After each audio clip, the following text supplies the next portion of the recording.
Want to know how to change your AI chatbot's language in Dola AI? Well, no worries. In this video, I'm going to show you an easy step-by-step guide on how you can do it. It's super simple and under a minute, so let's get straight to it. Now, first things first, you can just simply open up your Dola.com application or other website. So we have also created a video on how to do it, so make sure to watch that.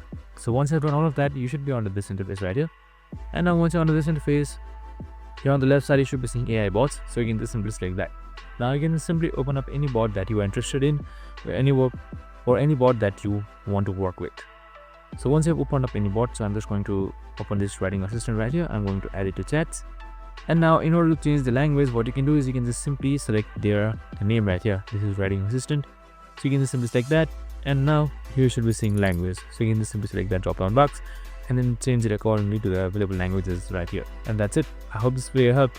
If it did, make sure to like, subscribe, and tune in with us for more of these videos. See you in the next one.